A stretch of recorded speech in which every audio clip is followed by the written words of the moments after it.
Wewe unatuambia hapa reject finance bill na MP yako umevote yes. Wale ma MP yao wote umevote yes.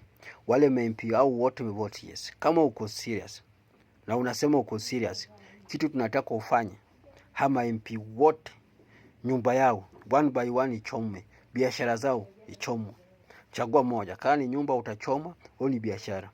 Fuateni nyayo ya watu wa Bondo, MP wa Bondo nyumbani huko, kwa sababu huwezi tupigia kelele finance bill nini, unakuja kuharibiwa vitu ya watu hapa, biashara za watu hapa, na MP yako ndo number 1 kupiga yes hapa.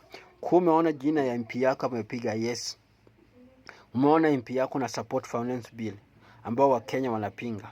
MP achomewe nyumba, achomewe biashara, akionekana mahali gari yake ichome, gari yake ivunjwe. Kwa sababu gani? Hawasikii na mdomo, wanasikia na vitendo.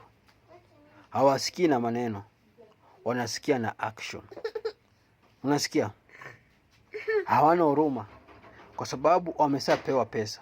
Wamepewa 2 million, wamepewa 1 million, wamepewa 3 million, wavote yes.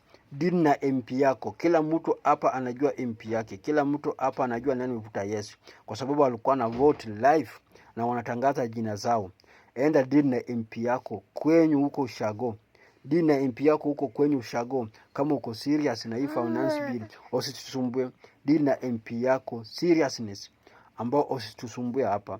Unakuja kuleta maandamano Nairobi kuharibia watu biashara. Endo chome biashara wa MP yako bila Sudi amefanyiwa. Endo chome MP yako nyumba yake bila MP wa Bondo amefanyiwa. Endo chome anything ambao na belong kwa MP ambao wamepiga yes. Kwa sababu hawasikii maneno zenyu, hawasikii na mdomo zenyu. Wanataka action, wanataka acting, wanataka movement. So hiyo ndio kitu fanya. Mtu MP wake yote amepiga yes if finance bill, and then we deal now accordingly. Physically, action, choma hizo vitu. Nimemaliza.